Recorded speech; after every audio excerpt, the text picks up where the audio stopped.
Chapter 5, Rosmerta+Snape+Garlic equals fun.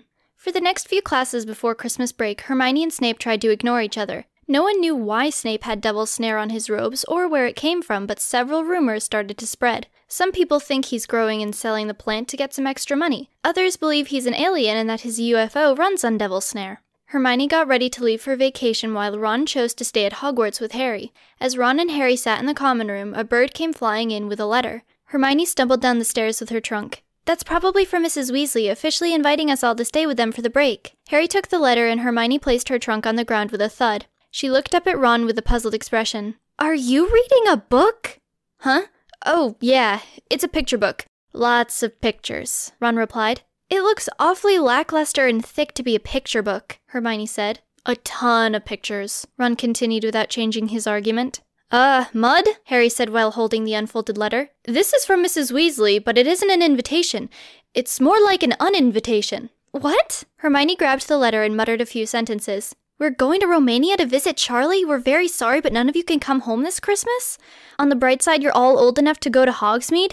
Hermione stared at the words as if she could make them disappear.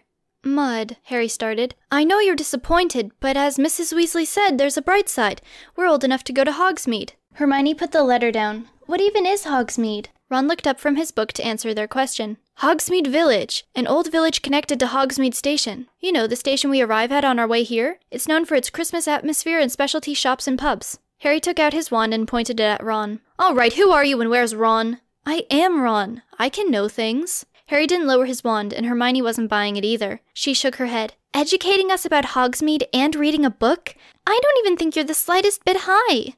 Ron shrugged. "I'm just sharing what I learned from a sign at Hogsmeade Station." Harry, Ron, and Hermione left the common room and followed the crowds to Hogsmeade Station. As they walked along the platform on their way to Hogsmeade Village, a Dementor ran off the train towards them. They couldn't think of a reason for a Dementor to pay any attention to them, but nevertheless, he charged at Harry. Their wand safety teacher, Remus Lupin, ran after the Dementor, yelling for him to stop. The Dementor tackled Harry to the ground, and they all started barking. Harry, Ron, Hermione, Lupin, and even a few students who were standing nearby. He was stubborn, but his fears eventually consumed him, and he ran off, leaving Harry unharmed. "Are you okay, Harry?" Professor Lupin asked. "Yeah," Harry said as Ron helped him to his feet. "You're a lot better than our other wand safety teachers." "Oh, thank you. I'm flattered. Well, I'd better be going." He started off in the direction of Hogsmeade and quickly disappeared out of sight. Ron, Hermione, and Harry continued to Hogsmeade Village. It was a small village with one main road and several cottages placed in various spots. Smoke came out of each chimney and rose to the cloudy sky. Every one of the many evergreen trees had strings of colorful lights that made the snow on them reflect the bright colors. They walked through the main street of the village and visited some of the shops. On the side of the street, there was a man selling helium balloons. Harry had an idea and decided to buy one. He borrowed a marker from the man and drew a face with lots of wrinkles and crooked teeth. Harry let go of the balloon and it floated up to the sky. "I always wanted to make my Aunt Marge float up to the sky like a balloon," Harry said as he watched the balloon rise. Hermione laughed. "I think somewhere in some timeline, you got a chance to do exactly that." They found a pub with 3 broomsticks that had been stabbed into the snow as decoration. They walked inside and looked around. There was wood everywhere. Wooden flooring, wooden walls, wooden tables, wooden chairs, wooden barrels, everything was wood. Brooms lined the walls and mini broom statues were on each table. Customers sat at tables around the room participating in various conversations. An extremely energetic and loud woman with messy blonde hair stood behind the counter. She dropped the rag that she had been cleaning the counter with once she saw her 3 new customers. "Welcome to the 3 Broomsticks Pub!" Her ear-splitting shriek-like voice alarmed and silenced everyone in the pub. "Sweep away all your sorrows because we're not licensed to serve alcohol or food of any kind. Because of that, I'm not kicking you minors out." The quiet mumblings of the customers resumed once she stopped talking. The 3 Hogwarts students reluctantly walked to the counter. "Hello," Hermione greeted. "Hi, I'm Madame Rosmerta. What can I get you?" "What do you sell here, citizen?" Harry whispered, hoping Rosmerta would take a hint. "I'm glad you asked," she shouted. "I sell brooms. Sweep away dirt, sorrow, complaints, college rejection letters." Her voice trailed off. "Anything that needs to disappear." "Brooms?" Ron repeated. "Yes! We even have the legendary Nimbus 2001s! "Can they fly?" Harry asked, suddenly intrigued by the brooms on the walls. Rosmerta began a nervous laugh. "Well, no."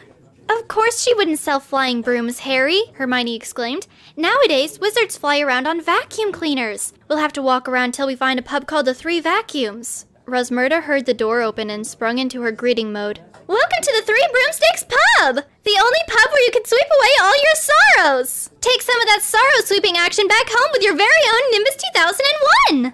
Harry, Ron, and Hermione recognized the new customer. Professor Snape wore his unforgettable disapproving stare even to Hogsmeade. He also brought Darthwing, who wore his own stare. Snape and Pet looked around the room before returning their eyes to Rosmerta.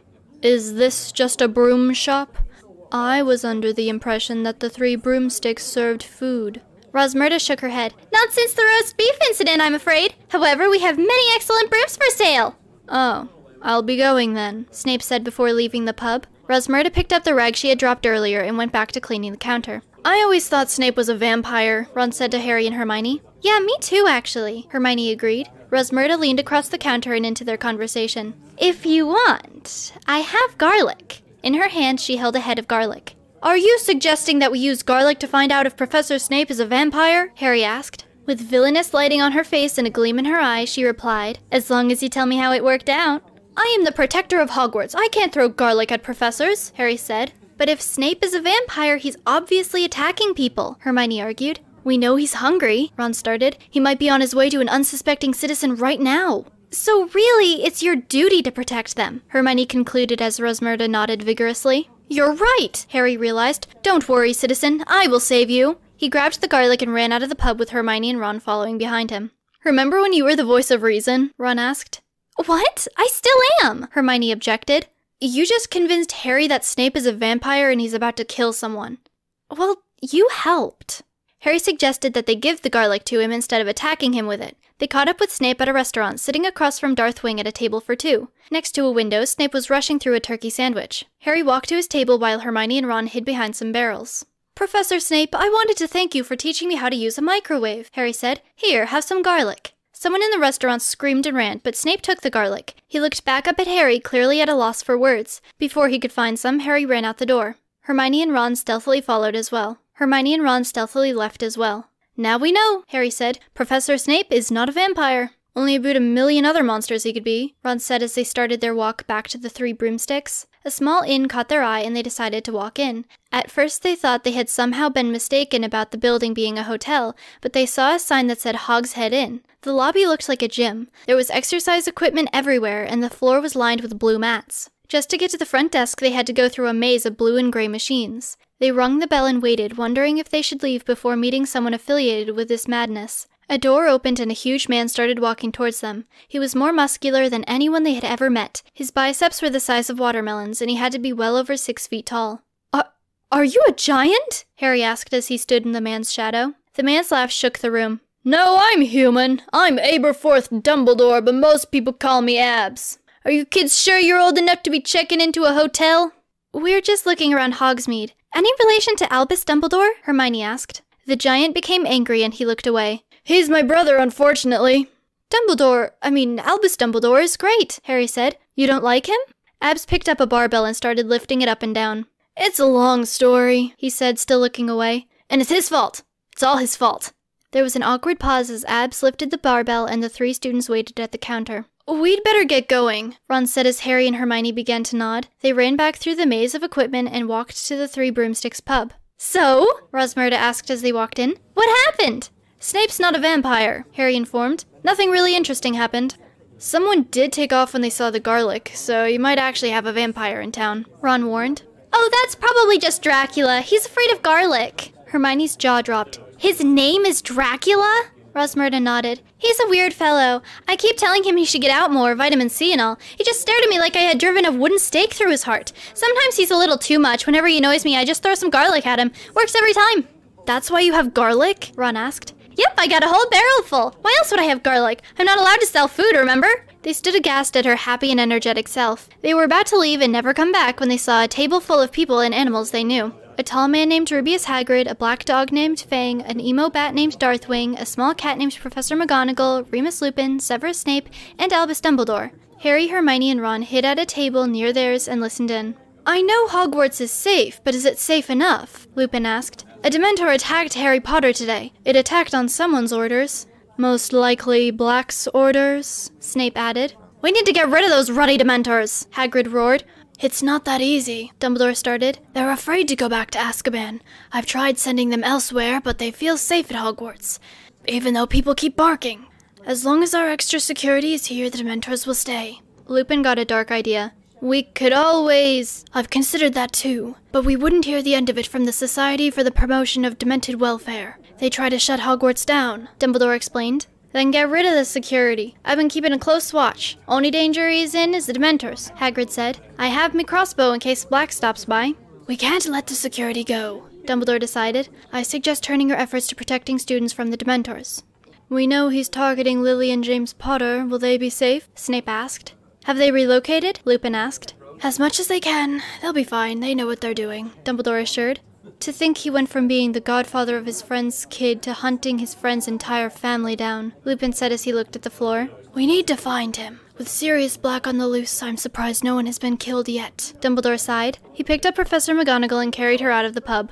Hagrid, Fang, and Lupin followed right behind him. What are they talking about? Harry asked. Uncle Sirius and my dad used to be really good friends. They were big fans of the Godfather movies. Dad told me Uncle Sirius ran around saying things like, the family will cupcake you. That's probably why he was accused of murder. Not because he actually committed murder.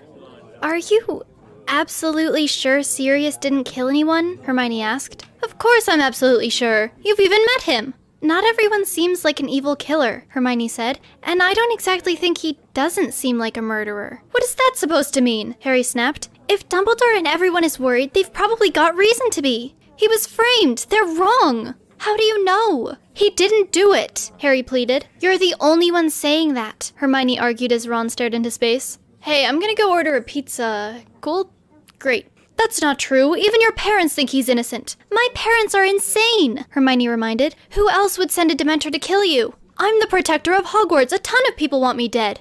Tensions ran high several hours later as they walked back to Hogwarts, except Ron, who had remained impartial. It was quiet. It was difficult to push their disagreement out of their minds, but their argument melted away as they entered the cafeteria.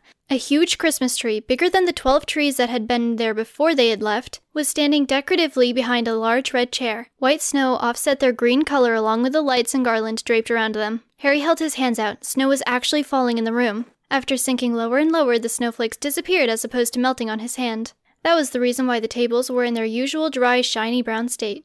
It was a bit disappointing to not be able to feel the cool water that the snowflakes created. Harry longed to go back outside and play in the snow like he had every year before spending his years at Hogwarts. Before spending his summers in hiding. He was pulled back to reality as a man in a red suit appeared and sat in the red chair. Santa? Malfoy said incredulously. Ho ho ho, Father Christmas said. Malfoy snapped. I know your real name, Kris Kringle. Kid, everyone knows my name, and I have a lot of them. Santa, Father Christmas, Kris Kringle, Saint Nick, Fat Guy with a Beard, Tim Allen. Santa jerk. Last year I asked for a certain gift, and on Christmas last year, under the tree waiting for me was Snow Babby Dream House. Well, maybe you were on the naughty list. Calling people names doesn't get you on the nice list. You don't know diddly squat, Malfoy yelled. You would never put me on the naughty list. Daddy made sure of it. How did he do that? Father Christmas asked. Is he head elf or something? No, Malfoy barked. Daddy is not an elf. He owns his very own hair care product line. Luscious by Lucius. Malfoy charged at Father Christmas with a green pool noodle with a drawn-on snake face. Assault! Calmly, Father Christmas held out a hand and put it on Malfoy's dumb face, holding him back. Malfoy threw furious punches that missed him by a foot. Gutter snipe! Let me get my righteous revenge, you sniveling mouth-breather. The pathetic scene continued. Not fair! You have to let me beat you in the face! Not fair, huh? Father Christmas asked before putting him in a headlock. Noogie, noogie, noogie. Cease and desist. I will not be noogied. Alright, will you stop trying to beat me up and demanding Christmas gifts? Never! Malfoy shouted. Before Father Christmas could put Malfoy in another headlock, Malfoy escaped and ran to the safety of Crabbe and Goyle. Upon reaching his destination, Goyle said, You got beat up by Santa. Malfoy scowled at him. I didn't get beat up, I got noogied. And barely. He shook his head and began to walk to the doors of the cafeteria. Luna waved cheerfully. Happy Christmas, Draco! Bah humbugs, Malfoy huffed. I always pictured Malfoy as more of a Grinch than a Scrooge, Ron said. Yeah, but without the redemption, Hermione replied. Harry stood with tears in his eyes. Did Santa just beat up Malfoy? Best Christmas gift ever. Upon second glance, Harry had an epiphany. Ron, Mud, I think Santa is actually that Norris guy. Please, Father Christmas replied. Call me Texas Ranger. He took off his Santa hat and replaced it with a cowboy hat. Santa is a Texas Ranger? Colin Creevey asked. Okay. You seriously think Santa is real? Hermione asked Harry and Ron. Of course, Mud. Who else gives us gifts every Christmas? Our parents buy them for us, Hermione answered. You honestly believe a fat man can slide down a chimney? Across the room, they watched Santa absent-mindedly flex his muscles. Santa seems pretty ripped to me, Ron said. Hermione stamped her foot. That's because this Santa is Chuck. He is not! Someone yelled. He's Father Christmas! Santa isn't real, Hermione announced. The students roared. You are literally the Grinch, someone yelled. She's a Santa denier! All around the room, fake snow and figgy pudding began to be hurled at Hermione. Fine, I'll leave. The crowd in the cafeteria cheered as Hermione ducked out of the room. Harry struck a superhero pose. I apologize for Mud's actions. She is soulless and on probation. Maybe she was beaten up by Santa as a small child, Ron suggested. Either way, they excused themselves from the cafeteria.